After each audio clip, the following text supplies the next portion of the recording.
Hey, this is John Carlos, and I'm here with a look at the DC Comics Bombshells statue of Zatanna by DC Collectibles.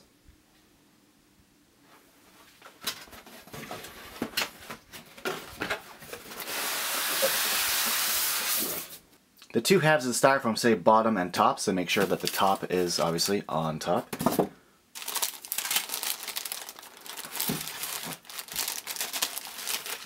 Well, I gotta say, I like the statue. I think it's a really cool design, I think it's a really cool approach to the character, and I like they included a little John Constantine bunny, you know, a victim of a transformation spell.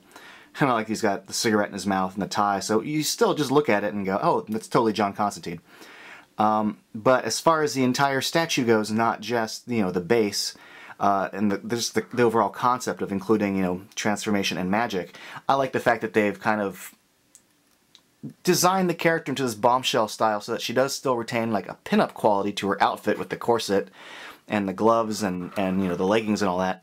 But there's still an air of magicianness to it, you know, with the hat, and I like that, you know, her outfit still includes the tails. That's a nice touch.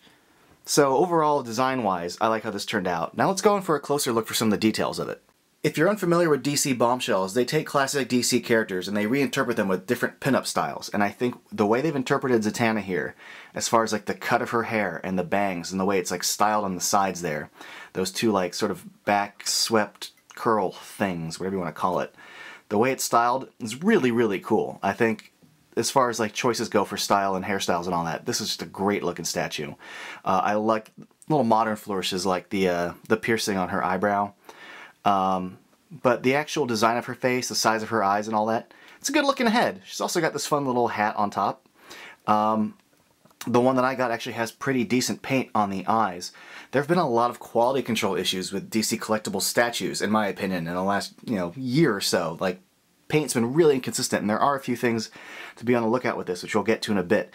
But my head turned out good. She's got the tattoo on her chest there, and I dig the collar with the little flower. Focusing on the rest of her outfit, I think the corset turned out really cool looking. I like the gray flowers.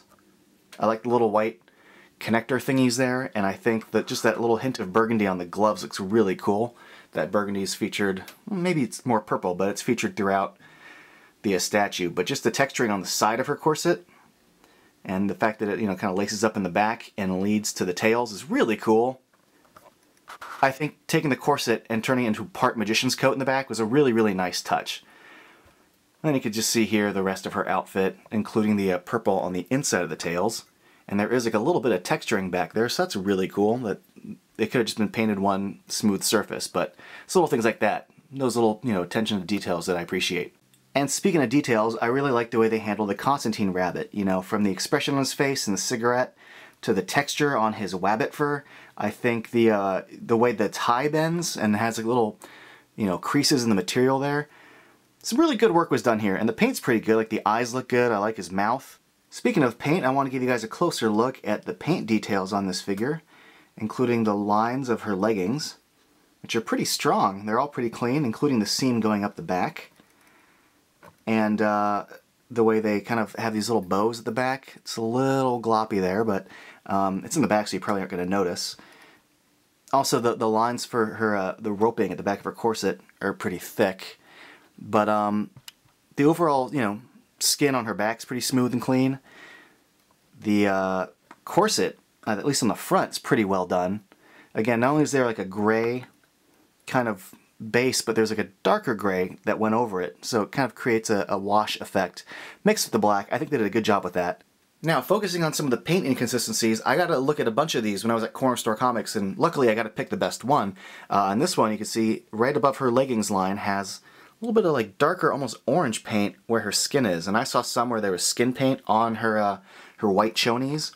I saw some where the tattoo on her chest sometimes it was crooked, sometimes it wasn't fully painted, like there were little gaps where it was like faded. So that was annoying. I saw some that had like gloppy skin paint. I saw one where the collar wasn't fully painted. And some of the bigger issues I saw were with the face. I saw some where her hair wasn't fully painted in the front. I saw some that had weird glop on her hat. And the biggest inconsistency I saw with a bunch was her eyeline. A a lot of the DC Bombshell statues, they put this like secondary line right above the black eye line of like a little peach colored paint, and for a lot of them they bleed over into the eyeball considerably. Or there's some where the upper eyelid eyeshadow was just, you see here it's like a brownish color, but there's some where it's just all black.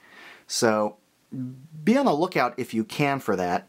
I'd say my statue turned out pretty darn good. The biggest complaint I have about mine is her lips, and there's not really much to complain about, but technically these lips don't follow the sculpted line.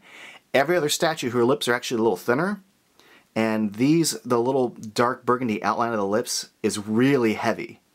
It's like inconsistently heavy. But at least it still looks good. Like you don't look at it and think, man, her lips are weird. There's nothing wrong with like taking a character and making her lips fuller, but if you look at all the other ones, her lips are supposed to be not so full on the outside. Now, enough about my nitpicking. This is a cool looking statue. I love the design of it from like a costume standpoint, from a hairstyling standpoint. Also, I really dig the pose. Like, I dig the hand on the hip. I like the other hand up with the wand. She just completed a transformation spell.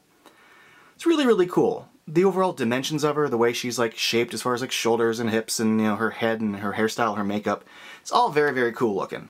In fact, I'd say as far as design choices go, as far as conceptual style and actual execution, as far as the actual pose and the paint and the overall design of like her outfit and all that, I think this is one of the stronger statues in the DC Bombshells line. I think it looks really cool. Thanks for watching.